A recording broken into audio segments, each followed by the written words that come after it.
പരിശുദ്ധമ പ്രത്യക്ഷപ്പെട്ട ഈ അൾത്താരിൽ വന്ന് സാക്ഷ്യം പറയാൻ എന്നെ അനുഗ്രഹിച്ചതിനോർത്ത് ഞാൻ നന്ദി പറയുന്നു.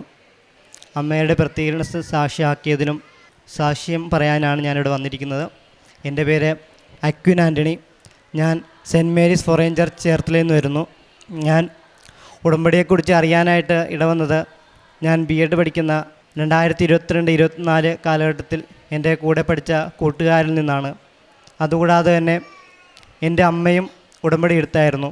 അതും എനിക്കൊരു പ്രചോദനമായിരുന്നു ഈ ഉടമ്പടി എടുക്കാനായിട്ട്. 2022-24 വർഷങ്ങളിൽ ഞാൻ BEd പാസ്സായതാണ്. അത് കഴിഞ്ഞിട്ട് 5 പ്രാവശ്യം ഞാൻ കേറ്ററ്റ് എക്സാം എഴുതി. 2025 സെപ്റ്റംബർ 29-ാം തീയതിയാണ് ഞാൻ ഉടമ്പടി ആദ്യമായിട്ട് എടുത്തത്. ഉടമ്പടി എടുത്ത് 1 മാസം കഴിഞ്ഞപ്പോൾ എനിക്ക് കേറ്ററ്റ് കാറ്റഗറി 3 പാസ്സാകാനായിട്ട് സാധിച്ചു. ആദ്യത്തെ ഉടമ്പടിയിൽ എനിക്ക് കാറ്റഗറി 2 പാസ്സാകാനായിട്ട് സാധിച്ചു. 4th അറ്റംപ്റ്റിലാണ് അത് പാസ്സായത്. അമ്മയുടെ ഉടമ്പടിയിൽ എനിക്ക് പാസ്സാകാനായിട്ട് സാധിച്ചു. അത് കഴിഞ്ഞിട്ട് അമ്മയായിട്ട് മൂന്നാമത്തെ ഉടമ്പടി ചെയ്തപ്പോൾ എനിക്ക് കേറ്ററ്റ് കാറ്റഗറി 2 അമ്മയുടെ സഹായത്താലും അമ്മയുടെ ഉടമ്പടിയുടെ സഹായത്താലും എനിക്ക് പാസ്സാകാനായിട്ട് സാധിച്ചു. സ്വന്തമായിട്ട് ഉടമ്പടി എടുത്തപ്പോൾ എൻ്റെ ജീവിതത്തിൽ ഒത്തിരി മാറ്റങ്ങൾ സംഭവിക്കാനായിട്ട് ഇടവന്നു. ഇപ്പോൾ സോഷ്യൽ മീഡിയ ഉപയോഗമാണെങ്കിലും മറ്റു കാര്യങ്ങളാണെങ്കിലും കൂട്ടുകാരുമായിട്ട് ഇടപഴകുമ്പോഴാണെങ്കിലും വിശുദ്ധിയോടെയും വിജ്ഞാനത്തോടെയും അവരുമായിട്ട് സംസാരിക്കാനും മാതാവിനെക്കുറിച്ച് പറയാനും കൃപാസനം മാതാവിൻ്റെ സാക്ഷ്യങ്ങൾ അവരിലേക്ക് എത്തിച്ച് അവരെ കൂടുതൽ ആഴപ്പെടുത്താനും എൻ്റെ കൂടെ പഠിച്ച മറ്റു കുട്ടികളെ കൃപാസനത്തിലേക്ക് കൊണ്ടുവരാനും കൃപാസനത്തിൽ മാതാവിനെക്കുറിച്ച് കൂടുതൽ അവരെ അറിയിക്കാനും അറിഞ്ഞവരെ ആഴപ്പെടുത്താനുമായിട്ട് എനിക്ക് സാധിച്ചു അമ്മയുടെ സഹായത്താൽ. പിന്നെ അമ്മയുടെ സ്ഥിരവസ്തുക്കൾ ഉപയോഗിച്ചതിലൂടെയുള്ള കിട്ടിയ അനുഗ്രഹം എന്ന് പറഞ്ഞാൽ ഞാൻ എൻ്റെ ജീവിതത്തിൽ ഓരോ കാര്യങ്ങളും പ്രധാനപ്പെട്ട ഓരോ കാര്യങ്ങളും നടക്കുമ്പോഴും അമ്മയുടെ ഉടമ്പടി തൈലം ഞാൻ നെറ്റിയിൽ കുരിശ് വരച്ചും പിന്നെ സംസാരിക്കണ മേഖലയിലാണെങ്കിൽ അത് എൻ്റെ നാവിൽ പെരുട്ടിയിട്ടാണ് ഞാൻ പോകുന്നത്. ഇൻ്റർവ്യൂ അറ്റൻഡ് ചെയ്യാൻ പോകുമ്പോഴും പറയേണ്ട മേഖലയിൽ പോകുന്ന സ്ഥലത്ത് പറയേണ്ട സാഹചര്യമാണെങ്കിൽ എൻ്റെ നാവിൽ ഉടമ്പടി തൈലം പെരുട്ടിയിട്ട് പോവും. അതുപോലെ തന്നെ കൃപാസനത്തിൽ നിന്ന് കിട്ടുന്ന വിശുദ്ധമായ തേൻ ഞാൻ നാവിൽ പെരുട്ടിയിട്ടാണ് പോയി സംസാരിക്കുകയും അവിടെ പ്രവർത്തിക്കുകയും ചെയ്യുന്നത്. പിന്നെ പ്രേക്ഷിത പ്രവർത്തനം എന്ന് പറഞ്ഞാൽ പിന്നെ റിസൾട്ടിൻ്റെ കാര്യം പറഞ്ഞാൽ എൻ്റെ കഴിവിനാലല്ല, അമ്മയുടെ സഹായത്താലും not by merit but by grace എന്ന രീതിയിലാണ്. ഞാൻ 5 പ്രാവശ്യം എഴുതി എന്ന് പറയുമ്പോൾ ആ 4 പ്രാവശ്യം എഴുതിയതും എൻ്റെ കഴിവിനിൽ ആശ്രയിച്ചും കൊണ്ട് മാത്രമാണ്. പക്ഷേ 5ാമത്തെ പ്രാവശ്യം ഞാൻ എഴുതിയത് എൻ്റെ കഴിവിനെ ആശ്രയിച്ച് മാത്രമല്ല, അതുകൂടാതെ ഉടമ്പടിയിൽ പ്രത്യാശ അർപ്പിച്ചുകൊണ്ടും അമ്മ എന്നെ സഹായിക്കുമെന്ന ഉറപ്പായ വിശ്വാസം ഞാൻ കാത്തു സൂക്ഷിച്ചുകൊണ്ടാണ് പോയി എഴുതിയത്. എഴുതിയ എക്സാം എന്ന് പറയുമ്പോൾ ഇച്ചിരി ടഫൊക്കെ ആയിരുന്നു. എന്നാലും ഞാൻ അത് വിശുദ്ധ വസ്തുക്കളൊക്കെ ഉപയോഗിച്ച് എഴുതി. OMR ഷീറ്റിൽ വിശുദ്ധമായ തൈലം കുരിശ് വരച്ച് അടയാളപ്പെടുത്തിയിട്ടാണ് ഞാൻ സബ്മിറ്റ് ചെയ്തത്. പിന്നെ ഉപ്പാണെങ്കിലും ഞാൻ എൻ്റെ പോക്കറ്റിൽ കരുതിക്കൊണ്ടാണ് പോയത്. പിന്നെ ആദ്യത്തെ എൻ്റെ ഉടമ്പടിയിലൊരു വാഹനം വേണമെന്ന്, ഒരു കാറ് വാങ്ങിക്കണമെന്ന് ആഗ്രഹം ഉണ്ടായിരുന്നു. അത് ഞാൻ ഉടമ്പടിയിൽ എഴുതി, പക്ഷേ ഞാൻ വീട്ടിൽ പറഞ്ഞൊന്നുമില്ലായിരുന്നു. സെപ്റ്റംബറിൽ ആദ്യത്തെ ഉടമ്പടി എടുത്ത് നവംബർ ആയപ്പോൾ പപ്പയ്ക്കൊരു കാറ് വാങ്ങണമെന്ന് ആഗ്രഹം വന്നു. അങ്ങനെ വാങ്ങി. അത് ഒരു കാറ് വാങ്ങി എൻ്റെ ഒരു സന്തോഷത്തിന് വേണ്ടിയിട്ടല്ല, മറിച്ച് എൻ്റെ പപ്പേനും അമ്മേനും കൊണ്ടുപോകാനും എന്തെങ്കിലുമൊക്കെ ഒരു ആവശ്യം വരുമ്പം എല്ലാ കുടുംബമായിട്ട് പോകാൻ വേണ്ടിയിട്ടാണ് ഞാനത് ആവശ്യപ്പെട്ടത്. അത് അമ്മയോട് നിയോഗം വെച്ച് പ്രാർത്ഥിച്ചത്, ഉടമ്പടി എടുത്തതും. പിന്നെ പ്രേക്ഷിത പ്രവർത്തനം എന്ന് പറയുമ്പോൾ പത്രം ഞാൻ എല്ലാ വീടുകളിലും കൊണ്ടുപോയി കൊടുക്കും. വെറുതെ അല്ല കൊണ്ടുപോയി കൊടുക്കുന്നത്.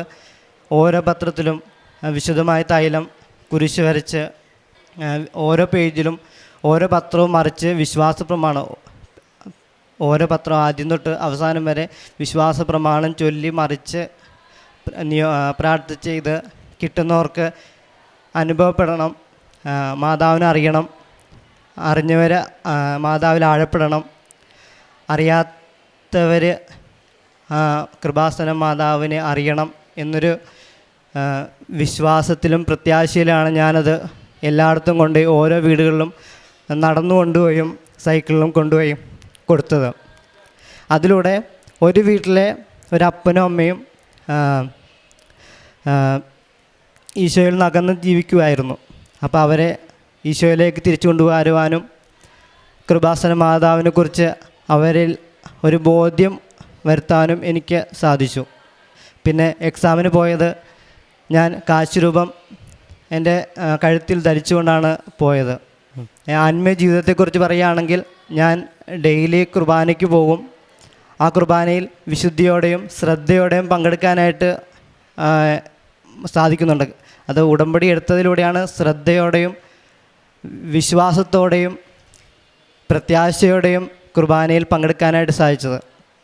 പിന്നെ കൊന്തയെക്കുറിച്ച് പറഞ്ഞാൽ ഡെയിലി ഞാനൊരു പേഴ്സണലായിട്ടൊരു കൊന്ത ചൊല്ലും. അതുകൂടാതെ തന്നെ കുടുംബ പ്രാർത്ഥനയിൽ സജീവമായിട്ട് ശ്രദ്ധയോടെ പങ്കെടുക്കാനായിട്ട് ഉടമ്പടി എടുത്തതിലൂടെ എനിക്ക് സാധിക്കുന്നുണ്ട്. പിന്നെ ഡെയിലി ബ്രെഡ്, അച്ഛൻ്റെ ഡെയിലി ബ്രെഡ് ഞാൻ എല്ലാ ദിവസവും കൂടും. പിന്നെ രാവിലത്തെ പ്രാർത്ഥനയും സായാഹ്ന പ്രാർത്ഥനയും ഞാൻ മെഴുകുതിരി കത്തിച്ചു വെച്ച് വിശ്വാസ പ്രമാണം ചൊല്ലി വിശ്വാസത്തോടെ ഞാൻ പങ്കെടുക്കും. പിന്നെ റിസൾട്ട് നോക്കിയതെന്ന് പറയുന്നത് ഞാൻ പ്രത്യക്ഷീകരണ പ്രാർത്ഥന ചൊല്ലി നീലത്തിരിയുടെയും പച്ചത്തിരിയുടെയും നടുവിൽ എൻ്റെ മൊബൈൽ വെച്ച് ഉപ്പിട്ട് കൃപാസനം തൈലം പെരട്ടി കൃപാസനം ഉപ്പ് വിശ്വാസ പ്രമാണം ചൊല്ലി മൊബൈൽ സ്ക്രീനിലിട്ടാണ് ഞാൻ റിസൾട്ട് നോക്കിയത്.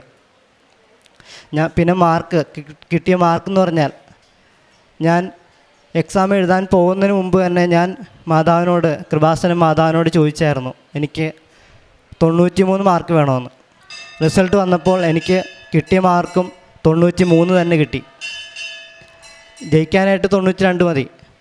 അമ്മ അഡീഷണൽ ഒരു മാർക്കും കൂടെ എനിക്ക് തന്നു, അനുഗ്രഹിച്ചു.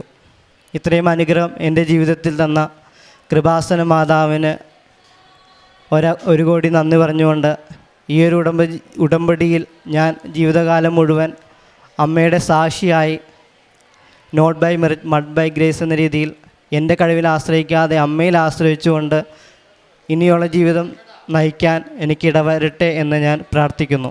പിന്നെ എൻ്റെ ഒരു പ്രശ്നമായിരുന്നു സംസാരിക്കാനായിട്ടൊരു ബുദ്ധിമുട്ട്. ഇപ്പം ഞാൻ പഠിച്ച മേഖല എന്നുള്ള BEd ആണ്, ടീച്ചിങ് ആണ്. അപ്പം പ്രധാനപ്പെട്ടതായിട്ട് സംസാരിക്കുന്നതിനാണല്ലോ കാര്യം. അപ്പം അതിനൊരു ബുദ്ധിമുട്ട് എനിക്കുണ്ടായിരുന്നു. എനിക്ക് ചില സമയം ടെൻഷൻ കയറുമ്പോൾ എനിക്ക് വിക്ക് പോലെ ചെറുതായിട്ട് വരും. അപ്പോൾ അത് ഒരു ബുദ്ധിമുട്ടായിരുന്നു. അത് ഞാൻ നിയോഗം വെച്ച് പ്രാർത്ഥിക്കുകയും ഉടമ്പടി തൈലവും ഉടമ്പടി ഉപ്പും പിന്നെ വിശുദ്ധമായ തേനൊക്കെ എൻ്റെ നാവിൽ പെരട്ടി പ്രാർത്ഥിച്ചതിലൂടെ അതും കൃപാസന മാതാവ് എൻ്റെ ജീവിതത്തിൽ ഓരോ പ്രശ്നങ്ങളും പോരായ്മകളും എടുത്തു മാറ്റി എൻ്റെ ജീവിതത്തിൽ കൂടുതൽ വിശുദ്ധിയും അഭിഷേകവും കൃപയും കൊണ്ട് നിറച്ചുകൊണ്ടിരിക്കുകയാണ്. കർത്താവ് ഞങ്ങൾക്ക് വേണ്ടി വൻ കാര്യങ്ങൾ ചെയ്തിരിക്കുന്നു. ഞങ്ങൾ സന്തോഷിക്കുന്നു. നെഗേമിലെ ജലപ്രവാഹം എന്ന പോലെ കർത്താവെ ഞങ്ങളുടെ ഐശ്വര്യം പുനഃസ്ഥാപിക്കണമേ. സങ്കീർത്തനം 126 3-4 വചനങ്ങളാണ്. ദൈവം വൻ കാര്യങ്ങൾ ചെയ്യുന്ന ദൈവമാണ്. ആ വൻ കാര്യങ്ങൾ ചെയ്യുന്ന ആ ദൈവത്തിന് നന്ദി പറയുകയാണ്. അനുഗ്രഹങ്ങൾക്കും നന്ദി. ചെയ്ത കാര്യങ്ങൾക്ക് നെഗേമിലെ ജലപ്രവാഹം പോലെ എന്ന പോലെയാണ് കർത്താവിനോട് നമ്മുടെ ഐശ്വര്യം പുനഃസ്ഥാപിക്കണമേ എന്ന് ഓരോ മക്കളും പ്രാർത്ഥിക്കുന്നത്. ഉടമ്പടിയിൽ നെഗേമിലെ ജലപ്രവാഹം എന്ന പോലെ തന്നെയാണ് വരണ്ട ഭൂമിയിൽ കൂടെ യാത്ര ചെയ്യുമ്പോൾ ഒരുപക്ഷെ പരീക്ഷകളാവാം, ഇൻ്റർവ്യൂകളാവാം, കുടുംബ പ്രശ്നങ്ങളാവാം, പ്രതിസന്ധികളാവാം, എന്തു തന്നെ ആയാലും ആ മരുഭൂമിയിൽ ജലപ്രവാഹം എന്ന പോലെയാണ് ഉടമ്പടി മക്കളുടെ ജീവിതത്തിൽ ഈശോയും അമ്മയും അനുഗ്രഹങ്ങൾ വർഷിക്കുന്നത്. മരുഭൂമിയിൽ പെട്ടെന്ന് വെള്ളം ഒഴുകി വരുന്ന പോലെ ദൈവം അപ്രത്യക്ഷമായി അനുഗ്രഹം നൽകുന്ന ഒരു വലിയ ഒരു പദ്ധതിയാണ് ഉടമ്പടി. ഇന്ന് ഉടമ്പടി മക്കളുടെ ജീവിതത്തിൽ വരേണ്ട ദിവസങ്ങളിലൂടെ കടന്നു പോകുമ്പോൾ കണ്ണീരോടെ കരഞ്ഞു വിലാപത്തോടെ വരുമ്പോൾ അമ്മയുടെ സന്നിധിയിൽ വരുമ്പോൾ നെഗേമിലെ ജലപ്രവാഹം എന്ന പോലെയാണ്. ആ വരണ്ട നിലയിൽ നിന്ന് നമ്മെ ഉയർത്തുന്ന ഒരു ദൈവമാണ്, നമ്മെ സംരക്ഷിക്കുന്ന ഒരമ്മയാണ് കൃപാസനം അമ്മ. പ്രത്യാശ നഷ്ടപ്പെട്ട സമയങ്ങളിലും ദൈവം ജീവിതം പുതുക്കാൻ കഴിവുള്ളവനാണെന്നുള്ളൊരു ഉറപ്പാണ് ഉടമ്പടിയിൽ നമുക്ക് ലഭിക്കുന്നത്. അക്വീൻ ആൻ്റണി എന്ന മകൻ്റെ സാക്ഷ്യത്തിൽ അക്വീനും ഒരുപക്ഷെ വരണ്ട മരുഭൂമിയിലൂടെ ഒരു യാത്രയായിരുന്നു. 4 പ്രാവശ്യം കേറ്ററ്റ് എക്സാം എഴുതി, പ്രതീക്ഷകളൊക്കെ നഷ്ടപ്പെടുന്ന സമയം പോലെ 3 പ്രാവശ്യം എഴുതി പാസ്സായില്ല. 4ാമത്തെ പ്രാവശ്യം അമ്മയെ ഉടമ്പടി എടുത്തു. അമ്മ ഉടമ്പടിയിൽ നിയോഗമായി സമർപ്പിച്ചു. അവിടെ ഒരു പേപ്പർ കിട്ടി, പിന്നീട് ഒരു കാറ്റഗറി 2 കിട്ടി. പിന്നീട് അക്വീന് തന്നെ മനസ്സിലായി ഇനി ഉടമ്പടി എടുക്കാതെ രക്ഷയില്ല. 5ാമത്തെ പ്രാവശ്യം കേറ്ററ്റ് എക്സാമിന് പോയപ്പോൾ അക്വീൻ ഉടമ്പടി എടുത്തു. നേർച്ച വസ്തുക്കളായ ഉടമ്പടി കാശിരൂപവും വെഞ്ചരിച്ച ഉപ്പും വിശ്വാസ പ്രമാണം ചൊല്ലി പ്രാർത്ഥിച്ചാണ് അക്വീൻ പരീക്ഷയ്ക്ക് പോയത്. അന്ന് പ്രാർത്ഥിച്ചതും മാതാവെ 93% മാർക്ക് തന്ന് എന്നെ റിസൾട്ട് നൽകണേ എന്നാണ് പ്രാർത്ഥിച്ചത്. 92% മാർക്കാണ് പാസ് മാർക്ക്. ഒരു മാർക്ക് എക്സ്ട്രാ ചോദിച്ചു.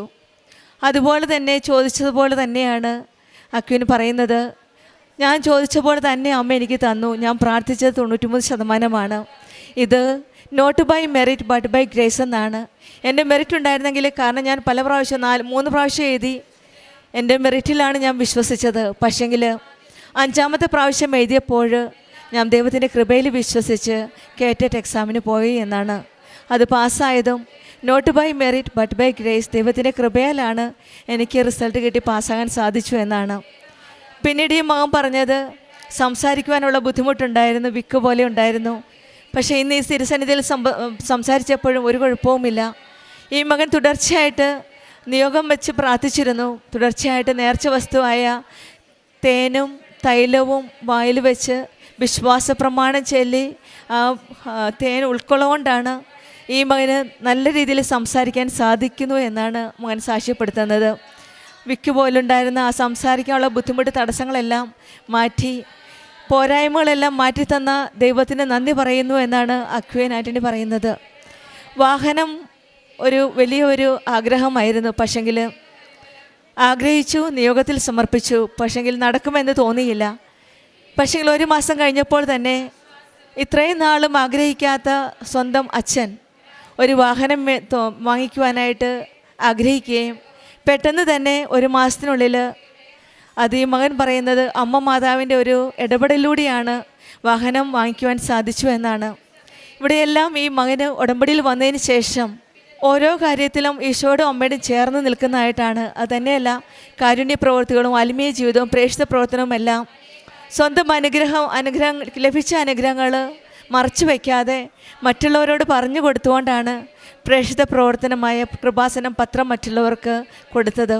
ഓരോ വീടുകൾ തോറും കയറിയിറങ്ങി അറിഞ്ഞവരെ ആഴപ്പെടുത്തുവാനും അറിയാത്തവരെ അറിയിക്കുവാനും ഈ മകൻ ശ്രമിച്ചു. എല്ലാ കാര്യവും കിട്ടിയ കാര്യങ്ങൾക്കെല്ലാം നന്ദി പറയുവാണ്.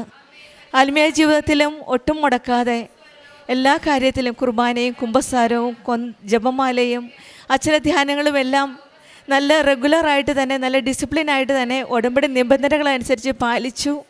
അതിൻ്റെ ഫലമായിട്ടാണ് ഇന്ന് പരിശുദ്ധ അമ്മജീവനോടെ പ്രത്യക്ഷപ്പെട്ട ഈ ആലയത്തിൽ അമ്മയുടെ പ്രത്യക്ഷീകരണത്തിൻ്റെ സാക്ഷിയായിട്ട് അക്വീൻ ഇന്ന് പരിശുദ്ധ അമ്മയ്ക്ക് നന്ദി പറയുകയാണ്. അമ്മയുടെ മധ്യസ്ഥതയിലൂടെ ഈശോയിൽ നിന്ന് ലഭിച്ച അനുഗ്രഹങ്ങൾക്ക് വേണ്ടിയാണ് നന്ദി പറയുന്നത്. വചനം നമ്മൾ സങ്കീർത്തനം കേട്ടതുപോലെ കർത്താവ് ഞങ്ങൾക്ക് വേണ്ടി വൻ കാര്യങ്ങൾ ചെയ്തിരിക്കുന്നു, ഞങ്ങൾ സന്തോഷിക്കുന്നു എന്നാണ്. ആ സന്തോഷത്തോടെയാണ് പരിശുദ്ധ അമ്മയുടെ മധ്യസ്ഥയിലൂടെ ലഭിച്ച ഈ അനുഗ്രഹങ്ങൾക്ക് നന്ദി പറയുന്നത്. നമ്മൾക്കും അക്വീൻ ആൻ്റണിയോട് ചേർന്ന് നിന്ന് നമ്മളുടെ ഓരോ പ്രശ്നങ്ങളും പ്രതിസന്ധികളും ആ ദൈവത്തിൻ്റെ കരങ്ങളിലേക്ക് സമർപ്പിക്കാം. നമ്മുടെ ജീവിതത്തിൽ വരണ്ടുപോയ നമ്മുടെ ജീവിതം, അതായത് രോഗങ്ങളാവാം, കുടുംബ പ്രശ്നങ്ങളാവാം, ജോലിയില്ലായ്മയാവാം, കടബാധ്യതയാവാം, വീണ്ടും ഉടമ്പടിയിലൂടെ ദൈവം പുനഃസ്ഥാപിക്കുമെന്ന് നമുക്ക് പൂർണ്ണമായിട്ട് വിശ്വസിക്കാം. ഐശ്വര്യം പുനഃസ്ഥാപിക്കുന്ന ആ ദൈവത്തിൻ്റെ കരങ്ങളിലേക്ക് നമ്മുടെ ജീവിതവും സമർപ്പിച്ച് പ്രാർത്ഥിക്കാം. അക്വീൻ ആൻ്റണിക്കും കുടുംബത്തിൽ ലഭിച്ച എല്ലാ അനുഗ്രഹങ്ങൾക്കും നമുക്ക് കരങ്ങളടിച്ച് ദൈവത്തെ മഹത്വപ്പെടുത്താം. അത്യപൂർവ ദൈവാനുഭവങ്ങൾ ഇനി നിങ്ങൾക്കും സ്വന്തം. ഈ യൂട്യൂബ് ചാനൽ ഇതുവരെ സബ്സ്ക്രൈബ് ചെയ്തിട്ടില്ലെങ്കിൽ ഇപ്പോൾ തന്നെ സബ്സ്ക്രൈബ് ചെയ്യുക. ഈ വീഡിയോ ഇപ്പോൾ തന്നെ നിങ്ങളുടെ സുഹൃത്തുക്കൾക്ക് ഷെയർ ചെയ്തുകൊണ്ട് കർത്താവിൻ്റെ പ്രേക്ഷിതരാകുക.